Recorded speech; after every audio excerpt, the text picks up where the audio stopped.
Next topic है types of parties. अब normally जहाँ पे भी फेडरल डेमोक्रेटिक सिस्टम होता है, एटलीस्ट जहाँ पे टू पावर ब्लॉक्स होते हैं, तो वहाँ पे टू टाइप्स की पार्टीज एग्जिस्ट होती हैं। एक रीजनल और लोकल पार्टीज, जो कि सिर्फ और सिर्फ एक पर्टिकुलर फेडरल यूनिट्स में या फिर स्टेट में एग्जिस्ट होंगी, जिनको हम स्टेट पार्टीज के नाम से भी जानते हैं। और दूसरी होंगी नेशनल पार्टीज, जिनका जो एग्जिस्टेंस है वो एक से ज़्यादा स्टेट्स में देखने को मिलता है। ऑल्दो इनका जो एग्जिस्टेंस है वो एक से ज़्यादा स्टेट्स को देखने को मिलता है, लेकिन इनकी जो पॉलिसीज होगी, जो प्रोग्राम्स होंगे, जो एजेंडा होगा, वो through out the national level same होगा। तो जिनका प्रेजेंस स्टेट्स में और एक स्टेट से ज़्यादा स्टेट्स में है, और मोर और लेस अगर हम बात करेंगे कि वो नेशनल पार्टीज जो हैं, सो उनका जो क्राइटेरियाज है दैट इज क्वाइट डिफरेंट, और रीजनल पार्टीज का जो क्राइटेरियाज है दैट इज क्वाइट डिफरेंट, लेकिन एग्जिस्ट दोनों पार्टीज यहाँ पे करती हैं। तो इन्हीं दोनों को हम यहाँ पे समझने की कोशिश करेंगे कि कौन सी पार्टीज को हम स्टेट्स पार्टीज बोल सकते हैं और कौन सी पार्टीज को हम नेशनल पार्टीज बोल सकते हैं। इंडिया में दोनों पार्टीज ही देखने को मिलती हैं। ऑल दो अगर हम बात करेंगे नेशनल पार्टीज की, सो यहाँ पे जो उनकी पॉलिसीज हैं वो यूनिफॉर्म देखने को मिलती हैं, और इनकी जो स्ट्रैटेजीज हैं वो पूरे के पूरे नेशनल लेवल पे जहाँ पे भी ये काम करेंगी, यानी जहाँ पे भी ये पावर में आएंगी, सो वो सेम होती हैं। अब क्वेश्चन आता है कि ये जो पार्टीज हैं इनको रिकॉग्नाइज कौन करता है, इनको ये टैग कौन सा देता है कि कौन सी स्टेट पार्टीज हैं, रीजनल पार्टीज हैं, या फिर कौन नेशनल पार्टीज हैं। सो ये हमारे यहाँ काम करता है election commission. Election commission of India जो डायरेक्टली रिस्पॉन्सिबल है इलेक्शन को कंडक्ट करवाने के लिए, और वही पार्टी को रिकॉग्नाइज भी करता है। सो नेक्स्ट जो हेडिंग है, सब हेडिंग है, वो है रिकॉग्नाइज पॉलिटिकल पार्टीज। सो इलेक्शन कमीशन ऑल दो जितनी भी पॉलिटिकल पार्टीज हैं उनको इक्वली ट्रीट करता है लेकिन जो कुछ पुरानी पार्टीज हैं जो कि बड़ी पार्टीज हैं, उनको कुछ स्पेशल प्रिविलेजेस भी दिए जाते हैं। अब ये स्पेशल प्रिविलेजेस कौन से होते हैं? सच एज यूनिक सिंबल, वो सिंबल जो कभी चेंज नहीं होता। फॉर एग्जांपल अगर हम बीजेपी की बात करें या फिर कांग्रेस की बात करें, सो ये जो सिंबल्स हैं जो नेशनल पार्टीज हैं उनके सेम होंगे, और इनके जो ऑफिशियल कैंडिडेट्स होंगे इन सिंबल को यूज कर सकते हैं। अब इलेक्शन कमीशन का क्या क्राइटेरिया है कि वो रिकॉग्नाइज करेगा पॉलिटिकल पार्टीज को कि कौन सी पार्टी स्टेट पार्टी है और कौन सी पार्टी नेशनल पार्टी है? तो बहुत ही सिंपल क्राइटेरिया है, लेकिन कभी कभी डायरेक्टली क्वेश्चन पूछ लिया जाता है, तो इनको डिफरेंस आपको पता होना चाहिए। अगर कोई भी असेंबली का, यानी स्टेट में लास्ट असेंबली इलेक्शन जो हुआ है, लेजिस्लेटिव असेंबली इलेक्शंस, उसमें से ये देखा जाएगा कि एक पार्टी को मिनिमम 6% टोटल वोट्स मिलने चाहिए। फॉर एग्जाम्पल अगर 100 वोट्स यहाँ पे पड़े हैं, हाइपोथेटिकल एग्जाम्पल, तो उसमें से 6 वोट्स जो भी स्टेट पार्टी बनने के लिए है यहाँ पे, तो उसको मिलने चाहिए। और साथ ही साथ 2 सीट्स स्टेट लेजिस्लेटिव असेंबली में मिलनी चाहिए। अगर ये दोनों क्राइटेरियाज फुलफिल हो गए तो हम उसको कंसिडर कर देते हैं, यानी इलेक्शन कमीशन उसको कंसिडर कर देता है कि इट्स अ स्टेट पार्टी। अब नेशनल पार्टी कैसी होगी?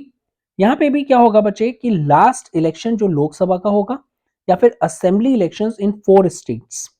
क्या बात कर रहे हैं हम? सर, जो भी लास्ट लोकसभा का इलेक्शन होगा, या फिर कोई भी एक लेजिस्लेटिव असेंबली का इलेक्शन 4 अलग अलग स्टेट्स में, और वहां पे आपको least 6% of the total votes की रिक्वायरमेंट है।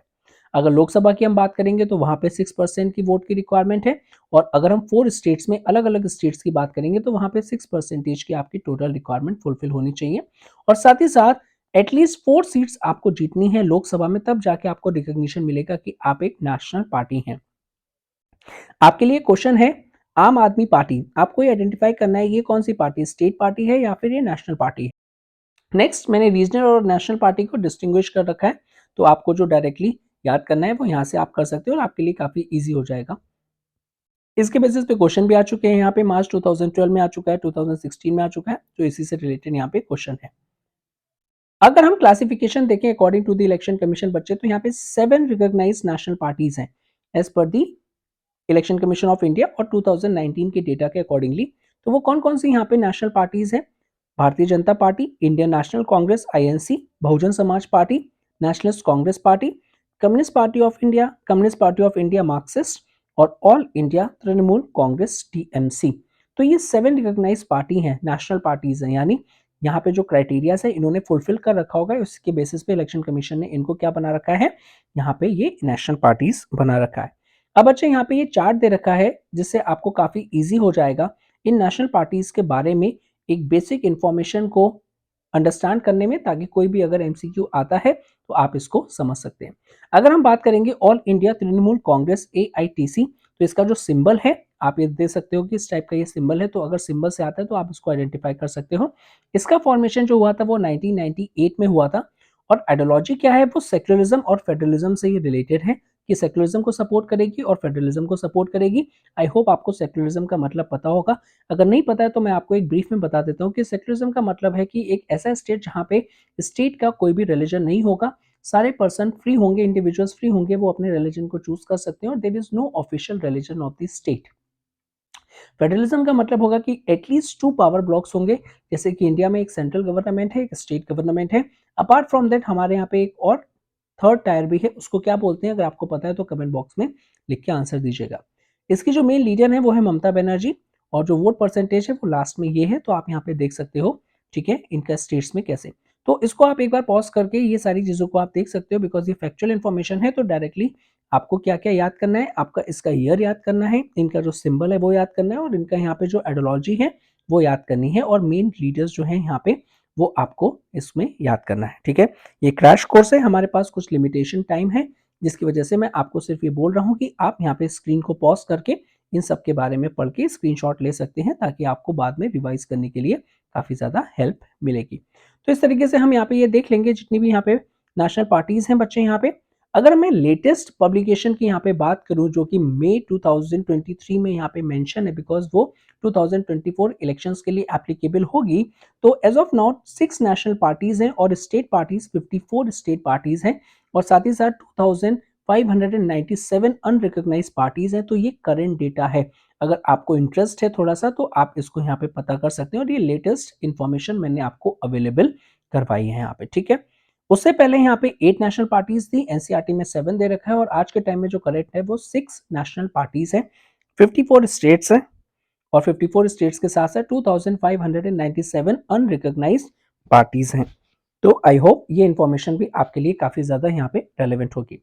अब इसी तरह यहाँ पे स्टेट पार्टीज का भी अगर हम देख लेते हैं बच्चे की स्टेट पार्टीज का यहाँ पे क्या रोल है और स्टेट पार्टीज किस तरीके से यहाँ पे इंपॉर्टेंट रोल प्ले करती हैं। तो अगर हम 7 नेशनल पार्टीज को हटा दें तो इलेक्शन कमीशन यहाँ पे बच्चे कैटेगराइज करती है मोस्ट मेजर पार्टीज को एज अ स्टेट पार्टीज। जैसे अभी हमने ऊपर देखा था कि how many state parties are there as of now, currently अगर हम बात करेंगे यहाँ पे ऑफिशियल डेटा के अकॉर्डिंगली तो 54 स्टेट पार्टीज है। तो ये मेन पार्टीज है नेशनल पार्टीज के बाद की और इनको हम रीजनल पार्टीज भी बोल देते हैं। ये जो पार्टीज हैं बच्चे यहाँ पे, इनका माइट पॉसिबल नेशनल और ऑल इंडिया आउटलुक हो सकता है, लेकिन अभी भी ये जो है वो स्टेट की ही पार्टीज कहलाएंगे, क्योंकि यहाँ पे जो नेशनल पार्टीज का क्राइटेरिया है वो अभी ये फुलफिल नहीं कर पाए हैं। सच एज अगर हम समाजवादी पार्टी की बात करेंगे, राष्ट्रीय जनता दल की बात करेंगे, तो इनका ऑल तो नेशनल प्रेजेंस है, लेकिन अभी अगर हम बात करेंगे बच्चे यहाँ पे, अभी भी इनका स्टेट पार्टी का ही एक रिकग्निशन है, वो नेशनल पार्टी में अभी कन्वर्ट नहीं हो पाए हैं। बाकी कुछ और भी हैं, Biju Janata Dal, Sikkim democratic front, Mizo national front, Telangana राष्ट्रीय समिति। अब ये सारी जो चीजें हैं बच्चे वो स्टेट पार्टीज के अंडर में आती हैं। अब क्वेश्चन आता है कि स्टेट पार्टीज का राइज कब देखने को मिलता है, कि अगर हम बात करेंगे ओवर दी पास्ट 3 डेकेड्स और 1 डेकेड्स में 10 ईयर्स होते हैं, तो टेक्निकली हम 30 ईयर्स पहले की बात कर रहे हैं। इनका जो नंबर था वो काफी ज्यादा यहाँ पे इंक्रीज हुआ है बच्चे यहाँ पे, जिसकी वजह से हमको ये देखने को मिला है कि जितनी ज्यादा स्टेट पार्टीज एमर्ज होंगी उतना ही ज्यादा डाइवर्सिटी जो है वो इंडियन पार्लियामेंट में जाएगी, बिकॉज अलग अलग एरिया के लोग अपनी पॉलिटिकल पार्टी को फॉर्म करके वो यहाँ पे पार्लियामेंट में जाके अपने व्यूज को एक्सप्रेस कर सकते हैं। सो ये एक तरीके से हम डेमोक्रेटिक सेटअप को भी इंक्रीमेंट और सिंपली उनका ग्रेजुअल अपलिफ्टमेंट देख सकते हैं। अब हुआ क्या है कि 2014 की अगर हम बात करें, कोलिशन पॉलिटिक्स जो थी वो काफी ज्यादा पावर में आ चुकी थी। और तो वैसे तो अगर हम फैक्चुअल इंफॉर्मेशन की बात करें तो 1989 के से और 2014 तक के बीच में कोई भी ऐसी मेजर पार्टी नहीं थी जो फुल फ्लेज गवर्नमेंट को फॉर्म कर पाई थी, जो थी उस टाइम पे कोलिशन पार्टीज थी। सो अंटिल 2014 फ्रॉम 1989 तक कोलिशन पॉलिटिक्स पावर में थी, और जिसकी वजह से कोई भी एक सिंगल पार्टी जो थी वो पूर्ण बहुमत जिसको हम बोलते हैं, वो कोई भी मेजॉरिटी में नहीं थी लोकसभा में। अब अगर ऐसा होगा तो इसके लिए आपको अलायंस फॉर्म करना पड़ेगा, और अलायंस में आप क्या करोगे, आप स्टेट पार्टीज के साथ मिलकर गवर्नमेंट बनाओगे। अब जब स्टेट पार्टीज के साथ आप मिलकर गवर्नमेंट बना रहे हो तो दो सिचुएशंस को एनालाइज करिएगा, सिचुएशन 1 S1 और S2। एक ऐसी सिचुएशन जहां पे जो गवर्नमेंट फॉर्म हो रही है वो फुल फ्लेजेड गवर्नमेंट फॉर्म हो रही है और जहां पे कोई नेशनल पार्टी अपनी पूर्ण मेजॉरिटी की हम यहाँ पे बात कर रहे हैं। और सेकेंड इज यहाँ पे एक ऐसा यहाँ पे अरेंजमेंट है जहां पे कोई भी नेशनल पार्टी जो है वो पूर्ण बहुमत में नहीं है, दैट मींस उसके पास मेजॉरिटी नहीं है। तो इस केस में वो स्टेट पार्टीज के साथ मिलकर अलायंस बनाती हैं, जिसकी वजह से स्टेट पार्टीज की जो पावर और प्रेजेंस है वो इंक्रीज हो जाती है यहाँ पे। तो यही देखा गया है, since 1996 nearly every state party has had a chance to participate in the national level coalition, जिसकी वजह से उनकी जो प्रायोरिटीज में यहाँ पे जो इंपॉर्टेंस है वो काफी इंक्रीज हो गई है बच्चे, जिसकी वजह से जो फेडरलिज्म है जिसको हम ट्रू स्प्लिट में बोलते हैं कि यहाँ पे टू पावर ब्लॉक्स होने चाहिए सेंटर और स्टेट का, वो काफी इंक्रीज हुआ है और उसकी वजह से डेमोक्रेसी इंक्रीज हुई है। समझिए ये कैसे की बात करेंगे। फॉर एग्जाम्पल अगर हम सेंट्रल गवर्नमेंट की बात करेंगे तो सेंट्रल गवर्नमेंट में फॉर एग्जाम्पल कोई ए पार्टी है और स्टेट गवर्नमेंट में भी अब क्या है वो ए पार्टी है, तो कोई दिक्कत ही नहीं है, जैसा ए पार्टी बोलेगी वैसा ही यहाँ पे उसके स्टेट लेवल पे भी ए पार्टी है। प्रॉब्लम कब आती है यहाँ पे कि सर जब सेंट्रल गवर्नमेंट में ए पार्टी है और यहाँ पे स्टेट में बी पार्टी है तो इन दोनों के बीच में क्लैशेस होने के चांसेस ज्यादा रहते हैं यहाँ पे। अब कोलिशन पॉलिटिक्स में ये चीज देखी गई है यहाँ पे कि वो लोग अलायंस बना के रखने की कोशिश करते हैं, जिसकी वजह से ये जो बी पार्टी है उनकी भी पावर और जो प्रेजेंस है वो इंक्रीज हो जाती है। तो इस वजह से अगर हम यहाँ पे देखें तो 1996 के बाद हमको ये देखने को मिलता है कि एक्चुअल में जो फेडरलिज्म है वो इंक्रीज हो रहा है, जिसकी वजह से डेमोक्रेसी इंक्रीज हमको देखने को मिलती है। तो इस एग्जाम्पल के थ्रू आप यहाँ पे समझ सकते हैं।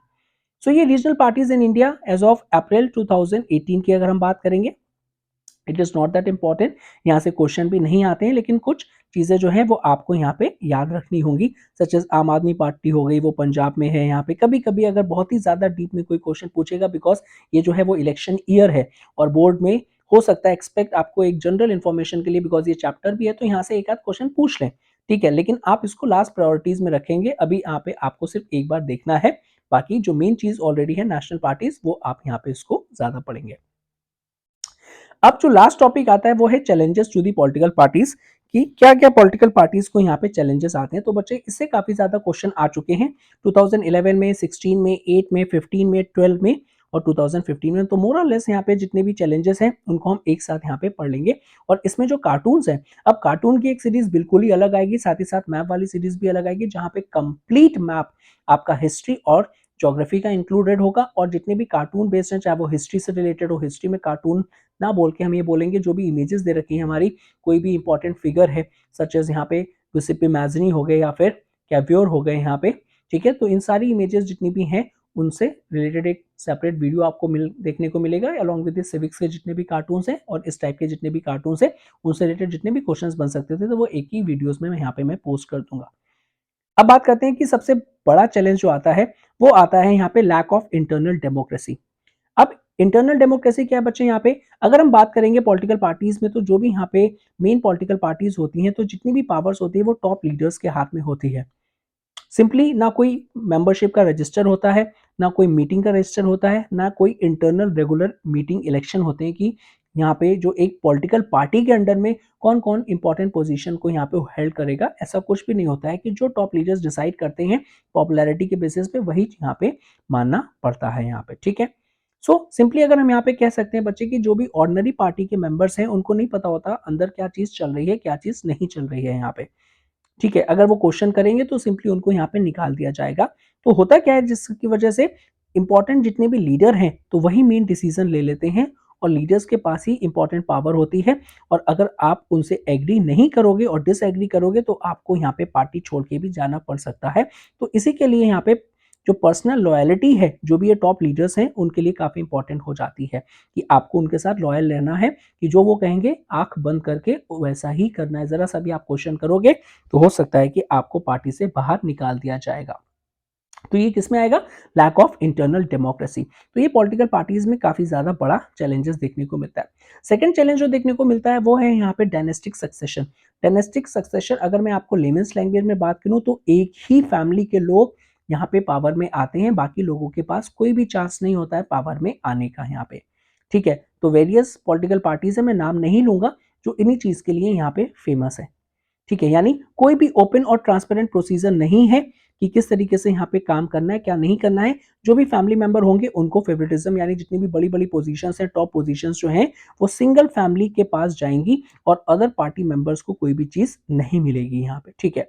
तो इसका नेगेटिव इंपैक्ट क्या है बच्चे की, डायनेस्टिक सक्सेशन की वजह से जो एक्चुअल में यहाँ पे जिस मेंबर के पास पोटेंशियल होता है यानी ग्रास रूट तक वो चीज पहुंच ही नहीं पाती है, क्योंकि सारी टॉप पोजीशन सिंगल फैमिली के मेंबर के ही पास ही चली जाती है। अब होगा क्या, ऐसी कंडीशन में यहाँ पे जो पार्लियामेंट में डाइवर्सिटी बिल्कुल भी नहीं आएगी, क्योंकि एक ही फैमिली के मेंबर ज़्यादा लोग आ रहे हैं यहाँ पे। तो ये चीज़ देखी गई है डायनेस्टिक सक्सेशन की वजह से कि less than 50% of the MPs enter politics through the grass root efforts, यानी कि सिंपली डायनेस्टिक सक्सेशन यानी जो पावर में ऑलरेडी है उसी की फैमिली से यहाँ पे पावर में ज़्यादा जाएगा, जिसकी वजह से पार्लियामेंट में डाइवर्सिटी रिड्यूस हो जाती है। और ये जो डेटा है, less than 50% of MPs member of parliament जो एंटर करते हैं वो ग्रास रूट एफर्ट से आते हैं, बाकी मोर देन 50% जो है वो इसी डायनेस्टिक सक्सेशन से अपनी नेपोटिज्म की वजह से यहाँ पे पावर में आते हैं। Even many women MPs gain political entry through the family connections. So जिसकी वजह से यहाँ पे बच्चे इंटरनल डेमोक्रेसी बिल्कुल भी नहीं रह जाती है, यहाँ पे कोई भी इंटरनल डेमोक्रेसी नहीं होगी यहाँ पे। और simply dynastic succession often prevents parties from holding the regular elections for top leadership. क्यों? क्योंकि अगर ओपन इलेक्शंस किए जाएंगे तो यहाँ पे किसी और को यहाँ पे बोला जाएगा कि वो टॉप पोजीशन पे आ पाए, ना कि एक फैमिली मेंबर। तो इसलिए कोई भी चीज नहीं की जाती है यहाँ पे। तो ये डायनेस्टिक सक्सेशन वाला काफी बड़ा चैलेंज यहाँ पे देखने को मिलता है बच्चे यहाँ पे। नेक्स्ट इंपॉर्टेंट जो चैलेंज है, challenges of the money and the muscle power in the parties. So simply यहाँ पे जितनी भी पार्टीज हैं उनका एक ही ऑब्जेक्टिव होता है कि किस तरीके से इलेक्शन को जीतना है। तो उसके लिए वो काफी डर्टी ट्रिक्स या फिर शॉर्टकट्स भी यूज करते हैं। सिंपली वो उस मेंबर्स को यहाँ पे और कैंडिडेट को नॉमिनेट करने की कोशिश करेंगे जिसके पास काफी ज्यादा पैसा हो या जो पैसा खर्च करने के लिए यहाँ पे एग्री हो। सिंपली ये नहीं देखेंगे कि कितना पर्सन एजुकेटेड है, कितना पर्सन अच्छे से उसने काम किया है, कि कोई क्रिमिनल केसेस है या नहीं है। सिंपली वो देखेंगे कि कितना पैसा है, कितना पैसा वो दे रहा है, वो कैंपेन के लिए यूज करेगा, उसी के बेसिस पे उसको टिकट दे दिया जाता है। तो जिसकी वजह से बच्चे ये देखने को मिलता है कि जितने भी वेल्थी डोनर्स हैं यहाँ पे वो काफी ज्यादा यहाँ पे सपोर्ट करते हैं। अब होता क्या है कि जितने भी रिच इंडिविजुअल और जो कंपनीज हैं वो यहाँ पे पार्टीज को सपोर्ट करती हैं, यानी पैसा देती, वो देती क्यों है?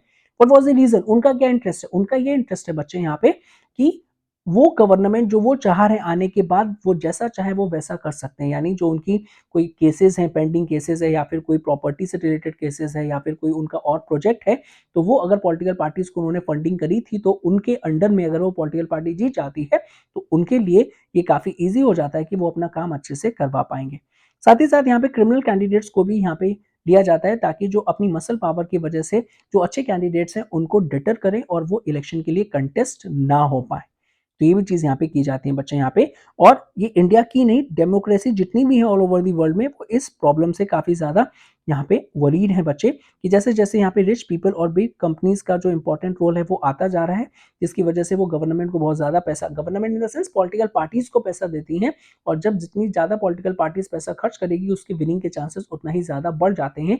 और अल्टीमेटली एक बार पावर में आने के बाद गवर्नमेंट यानी उस पॉलिटिकल पार्टी के बाद कोई भी ऑप्शन नहीं रहता, बस उसको फेवर करना ही है उन पर्सन को जिन्होंने उनको काफी ज्यादा पैसा दिया था। यानी वो रीपे करेंगे ही करेंगे और वो उनके फेवर में पॉलिसीज बना के उसको रीपे करेंगे यहाँ पे। ठीक है बच्चे, तो ये सारी चीजें आपको देखने को मिलेंगी। और ये कार्टून जो था वो एनसीईआरटी में मेंशन है, तो ये यूएस से रिलेटेड है बच्चे यहाँ पे। और इसको भी हम एक इंपॉर्टेंट सीरीज में, यानी जो कार्टून बेस्ड सीरीज होगी ऑलरेडी मैं आपसे बोल चुका हूँ, तो उसको हमको यहाँ पे देखना है। यहाँ पे नेक्स्ट जो कार्टून है वो भी इसी चीज से रिलेटेड है। You already have so much money, why do you want to contest the elections, कि भैया आपके पास अगर इतना ही पैसा है तो आपको इलेक्शन क्यों कंटेस्ट करना है? सिंपली ज्यादा पावर चाहिए, ज्यादा पैसा चाहिए बच्चे यहाँ पे। तो ये एक एक्टिविटी है। क्या आप आइडेंटिफाई कर सकते हो कौन कौन से चैलेंजेस यहाँ पे डिस्क्राइब्ड हैं बच्चे? यहाँ पे कार्टून्स दे रखे हैं, तो हम एक बार में सारी चीजों को देख लेंगे कार्टून्स को। अब एक नेगेटिव पॉलिटिक्स का वर्ड आता है जिसका मतलब है बच्चे कि जितनी भी पॉलिटिकल पार्टीज है ना वो एक नेगेटिव पॉलिटिक्स करती हैं। मींस उनके अपोजिट जो भी पार्टी है उसको क्रिटिसाइज करती है, चाहे वो यहाँ पे लॉजिकल हो इलॉजिकल हो, बस करना ही करना है उनको। क्यों?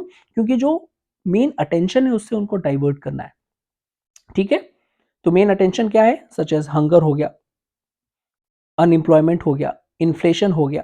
तो ये सारी जो चीजें हैं उससे डाइवर्ट करने के लिए आपके पास मंदिर है, बहुत अच्छी बात है। इतने ज्यादा चैलेंजेस को टैकल कैसे करेंगे और कैसे हम पार्टीज को रिफॉर्म करेंगे? तो सबसे पहले यहाँ पे एक लॉ आया है, that is anti defection law. अब एंटी डिफेक्शन लॉ को समझने से पहले एक लेमेंस एग्जांपल समझिए। फॉर एग्जांपल, ए पार्टी से आपको टिकट मिला है और उस टिकट पे आप इलेक्शन को कंटेस्ट कर रहे हो। आपने इलेक्शन को कंटेस्ट किया और आप इलेक्शन जीत जाते हो ए पार्टी से।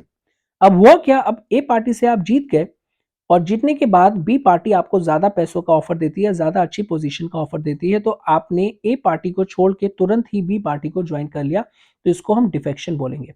अब ये जो चीज थी, ये जो प्रॉब्लम थी, काफी ज्यादा यहाँ पे शोकेस करनी पड़ रही थी, स्पेशली 1990s के टाइम पे। तो इसको कंट्रोल करने के लिए एक लॉ लेके आए जिसका नाम है एंटी डिफेक्शन लॉ। तो उससे पहले हमको डिफेक्शन का एक एनसीईआरटी की डेफिनेशन समझनी है कि अगर आप पार्टी के एलिजियंस फ्रॉम द पार्टी जिससे आप इलेक्ट हुए हो और उसको अगर आप एक डिफरेंट पार्टी में कन्वर्ट होते हो तो ये आपको एंटी डिफेक्शन लॉ आपका लग जाएगा, यानी वो आप डिफेक्शन कर रहे हो यहाँ पे। ठीक है, होता क्या था बच्चे, यहाँ पे जितने भी इलेक्टेड रिप्रेजेंटेटिव एक बार इलेक्शन जीतने के बाद अपनी पार्टीज को फ्रीक्वेंटली चेंज करते थे। अब इनका मोटिव क्या होगा? ऑब्वियसली यहाँ पे अच्छी पोजीशंस के लिए, मिनिस्टेरियल पोजीशंस के लिए, या फिर ज्यादा कैश की रिवॉर्ड्स के लिए बच्चे, तो ये कर देते थे। अब होता क्या था ऐसी कंडीशन में, फॉर एग्जाम्पल अगर ए पार्टी के पास पहले मेजोरिटी थी लेकिन ए पार्टी से छोड़ के लोग बी में चले गए तो वो मेजोरिटी लॉस कर देगी, तो जिसकी वजह से यहाँ पे कभी कभी ये देखा गया कि गवर्नमेंट कोलैप्स होने की कगार पे आ गई। तो ये जो चीज थी इसको कंट्रोल करने के लिए यहाँ पे जो लॉ लेके आए हैं उसका नाम है एंटी डिफेक्शन लॉ। अब क्या हुआ है बच्चा, ये जो लॉ है वो ये बोलता है अगर कोई भी MLA, member of legislative assembly, जो स्टेट की लेजिस्लेटिव असेंबली के लिए चूज होगा, या फिर मेंबर ऑफ पार्लियामेंट अपनी पार्टीज को यहाँ पे चेंज करता है इलेक्शन के बाद, तो वो अपनी सीट को यहाँ पे लूज कर देगा लेजिस्लेचर्स में जहां पे भी वो इलेक्ट हुआ है। इसकी वजह से हुआ क्या है बच्चे, यहाँ पे जो डिफेक्शन के रेट थे वो काफी ज्यादा डाउन हो गए हैं, लेकिन एट द सेम टाइम यहाँ पे क्या हुआ है कि अब आपको सिंपली अपनी पार्टी जो भी आपकी बोलती है उसको मानना पड़ेगा, बिकॉज जरा सा भी आपने शानापत्ती करी या डिसेंट किया तो आपको यहाँ पे निकाल दिया जाएगा। तो MPs and MLAs have to accept whatever the party leaders decide. अब आप कोई भी अपोज नहीं कर सकते। पहले हो सकता है जेन्युइन रीजन की वजह से भी आप पार्टी छोड़ रहे हो, फॉर एग्जाम्पल मैं किसी पार्टी से यहाँ पे इलेक्ट हुआ हूँ, अब पहले पार्टी ने मुझसे अलग बोला था कि हम इस तरीके के लॉज बनाएंगे, अब वो कुछ गलत लॉज बना रही है जो मेरी आइडियोलॉजी के अगेंस्ट है और मैं उसको छोड़ के किसी दूसरी पार्टी को ज्वाइन करना चाह रहा हूँ। लेकिन अगर मैं ऐसा करता हूँ तो वो एंटी डिफेक्शन कर देगी जिसकी वजह से मेरी सीट चली जाएगी, तो मैं ना चाहते हुए भी उस पार्टी को यहाँ पे सपोर्ट करूंगा, यानी ना चाहते हुए भी मैं गलत लॉ में उसको हेल्प करूंगा बच्चे। यहाँ एफिडेविट, एफिडेविट क्या होता है? एक साइन डॉक्यूमेंट जहां पे जो पर्सन कंटेस्ट करने वाला है इलेक्शन वो साइन करता है और जहां पे वो कुछ पर्सनल इंफॉर्मेशन को शेयर करता है और ये बोलता है कि जो भी मैं इंफॉर्मेशन दे रहा हूं वो करेक्ट है, और अगर कभी कोई इनकरेक्ट इंफॉर्मेशन मिलेगी तो उसके अगेंस्ट में लीगल एक्शन लिया जा सकता है बाय इलेक्शन कमीशन। तो ये सुप्रीम कोर्ट का इनिशिएटिव है ताकि जो मनी और क्रिमिनल इन्फ्लुएंस बढ़ता जा रहा है इलेक्शन में उसको रिड्यूस किया जाए, क्योंकि जितने भी एफिडेविट होते हैं उसमें मैंडेटरी होता है कि जो कैंडिडेट कंटेस्ट करने जा रहा है तो वो ऑलरेडी जितनी उसके पास प्रॉपर्टी है और जितने भी पेंडिंग क्रिमिनल केसेस हैं उसको वो डिस्क्लोज करेगा। नॉट ओनली वो अपनी प्रॉपर्टी को डिस्क्लोज करेगा बल्कि उसके जो स्पाउसेस हैं, यानी जो यहाँ पे उसके जितने भी रिलेटिव्स हैं, फैमिली मेंबर्स हैं, उनके पास जितनी भी प्रॉपर्टी है वो भी सारी चीज़ों को आपको डिस्क्लोज करनी पड़ेगी, और पेंडिंग क्रिमिनल केसेस जो केसेस कोर्ट में चल रहे हैं वो भी आपको शोकेस करने पड़ेंगे। और अगर आप गलती से भी अगर कोई एक ऐसी इंफॉर्मेशन बता देते हो जो कि गलत है और उस केस में अगर आपके अगेंस्ट में यहाँ पे उसको वेरीफाई करने के लिए जांच हो गई और वो गलत पाई गई तो आपको यहाँ पे अपनी पोजीशन से निकलना पड़ेगा। तो इस न्यू सिस्टम की वजह से यहाँ पे काफी इंफॉर्मेशन जो है वो पब्लिक में अवेलेबल है, बट हमारे यहाँ पे इतनी अवेयरनेस नहीं है। हम अभी भी ना पार्टी को वोट करते हैं, फॉर एग्जाम्पल कि हमने जो मंदिर बना रहा है उसको हम वोट कर रहे हैं, हम ये देख ही नहीं रहे कि उस पोजीशन पे कौन कंटेस्ट कर रहा है इलेक्शन। क्या आपने कभी भी इस एफिडेविट को देखने की कोशिश की है कि जिस पर्सन को आप कंटेस्ट कर रहे हो उसके पास कितना पैसा है, कितने क्रिमिनल केसेस हैं? कभी भी नहीं। क्यों? क्योंकि यहाँ पे जनरल पीपल्स के पास इतनी अवेयरनेस ही नहीं है। ठीक है, तो बच्चे यहाँ पे काफी ज्यादा है। प्रॉब्लम क्या है यहाँ पे कि वेरीफाई नहीं हो पाता है। वेरीफाई क्यों? इतने ज्यादा कैंडिडेट्स होते हैं और यहाँ पे मैन पावर लिमिटेड होती है इलेक्शन कमीशन के पास, ऑलरेडी बर्डन होता है सारे काम का इलेक्शन का, तो जिसकी वजह से यहाँ पे ये जो चीजें वेरीफाई नहीं हो पाती हैं। तो कभी कभी बच्चे यहाँ पे क्या हो पाता है कि कैंडिडेट जो है हो सकता है कि वो फॉल्स इंफॉर्मेशन को यहाँ पे शोकेस कर दें और अपनी असली इंफॉर्मेशन छुपा लें। ठीक है, सो काफी ज्यादा यहाँ पे एरर हो सकता है। As yet we do not know if it has led to the decline in the influence of the rich and the criminals, लेकिन हाँ एक इनिशिएटिव जरूर है जो कहीं ना कहीं यहाँ पे ये डिटर करेगा कि अगर आप गलत इंफॉर्मेशन यहाँ पे शोकेस करते हो तो हो सकता है कि आपके अगेंस्ट में कुछ अटेंशन या फिर कुछ यहाँ पे एक्शन लिया जाए। Another steps taken by the election commission बचे, so election commission passed an order and making it necessary for the political parties to hold the organizational elections and file their income tax return, कि आप यहाँ पे internal elections जो कि internal democracy के लिए काफी इंपॉर्टेंट है और जितने भी इनकम टैक्सेस हैं वो आप टाइम से भरें ताकि ये पता चल पाए कि आपकी इनकम आपने कितनी शोकेस करी है। ठीक है बच्चे, तो ये सारी चीजें यहाँ पे हैं।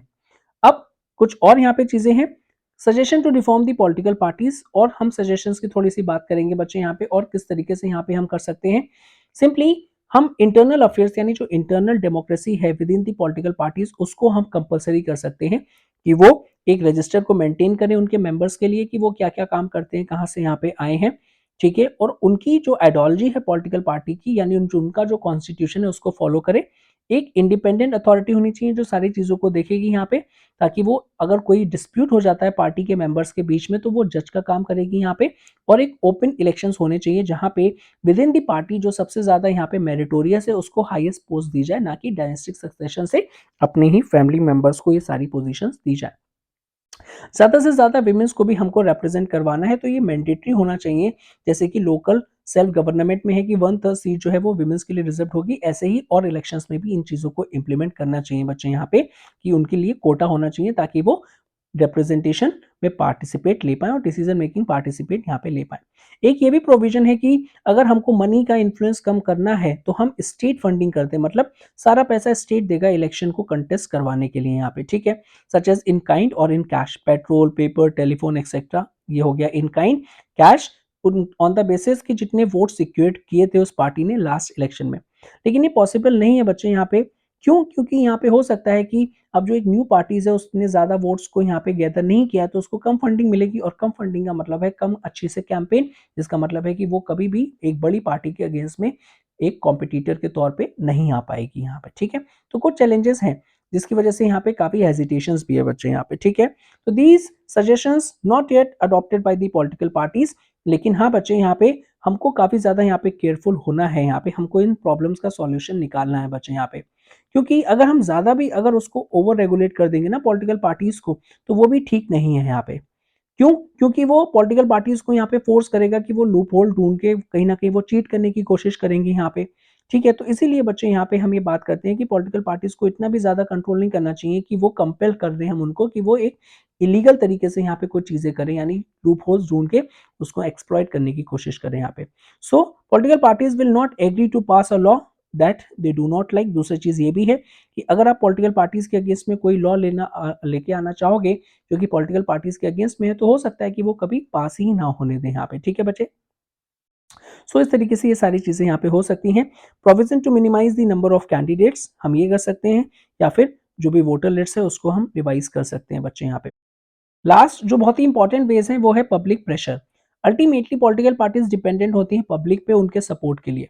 तो अगर जितने भी सिटीजन है, प्रेशर ग्रुप्स हैं, मूवमेंट्स, मीडियाज, ये सारे प्रेशराइज करेंगे पार्टीज पे, पिटिशंस के थ्रू उनको क्वेश्चन करेंगे, प्रोटेस्ट करेंगे या फिर अवेयरनेस कैंपेन्स चलाएंगे बच्चे, तो ये जो पार्टीज हैं उनको पता चल जाएगा कि अगर मुझे पब्लिक का सपोर्ट करना है तो मुझको यहाँ पे क्या करना पड़ेगा, अपने आप को रिफॉर्म करना पड़ेगा, क्योंकि अगर हम ऐसा नहीं करेंगे तो हम उनकी पब्लिक सपोर्ट को गैदर नहीं कर पाएंगे, और उनकी पब्लिक सपोर्ट को लॉस करने का मतलब है कि हम कभी भी पावर में नहीं आ पाएंगे, ठीक है। तो जितने भी पीपल जो है बच्चे यहाँ पे वो कहते हैं कि वो क्रिटिसाइज करते हैं पॉलिटिकल पार्टीज को और वो चाहते हैं कि पॉलिटिकल रिफॉर्म हो, लेकिन उसके लिए यहाँ पे उनको रिफॉर्म लाने के लिए बच्चे यहाँ पे उनको खुद पॉलिटिकल पार्टीज को ज्वाइन करना पड़ेगा, ठीक है। तो जिसकी वजह से यहाँ पे क्या होगा कि जब रियल पीपल्स यहाँ पे पावर में आ पाएंगे और वो पॉलिटिकल पार्टीज में आ पाएंगे तभी रिफॉर्म्स हो जाएगा। सिर्फ ऊपर से और बाहर से कहना कि ये चीज करनी चाहिए, वो चीज करनी चाहिए, तो वो पॉसिबल नहीं होगा, यानी कोई भी इम्पैक्ट नहीं होगा अनलेस एंड अनटिल हम एक्चुअल में पार्टिसिपेट नहीं करेंगे। बिकॉज आज के टाइम पे जितना भी एजुकेटेड है,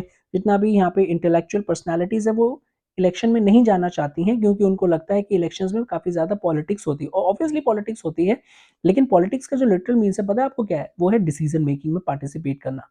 तो पीपल जो नॉर्मल हैं वो यहाँ पे इन सारी चीजों में क्रिमिनलाइजेशन की वजह से और वेरियस चैलेंजेस की वजह से, डायनेस्टिक पॉलिटिक्स की वजह से आना भी चाहे तो भी नहीं आ सकते, लेकिन अगर वो आएंगे तभी एक्चुअल में चीजें यहाँ पे ठीक हो सकती हैं। सो डेमोक्रेसी की जो क्वालिटी है बच्चे यहाँ पे वो एक्चुअल में पब्लिक पार्टिसिपेशन पे डिपेंड करेगी, कि जितनी ज्यादा पब्लिक पार्टिसिपेशन यहाँ पे होगी उतना ही ज्यादा अच्छा है। सिर्फ और सिर्फ अगर आप क्रिटिसाइज करोगे बाहर से किसी भी चीज को तो वो अच्छा नहीं है। क्रिटिसिज्म आप कोई भी चीज का करते हो तो वो बहुत ही ज्यादा प्रॉब्लमेटिक कंडीशन है। क्रिटिसिज्म के साथ आपको क्या करना है, कंस्ट्रक्टिव क्रिटिसिज्म, ये बताना है कि जो चीजें गलत हो रही हैं उसको हम इस तरीके से सही करेंगे तो वो चीजें यहाँ पे गलत नहीं होंगी यहाँ पे। तो बच्चे आखिरी में हम ये बोल सकते हैं कि बैड पॉलिटिकल इश्यूज का मतलब है अगर हमको इनको टैकल करना है तो हमको एक्टिव पार्टिसिपेशन करना पड़ेगा, तभी हम एक बेटर पॉलिटिक्स को यहाँ पे इंडल्ज कर सकते हैं जो डेमोक्रेसी को स्ट्रेंथन करने में हेल्प करेगी। So with this we able to complete our chapter political parties, और कल हम आपके साथ एक नया चैप्टर डिस्कस करेंगे। Thank you.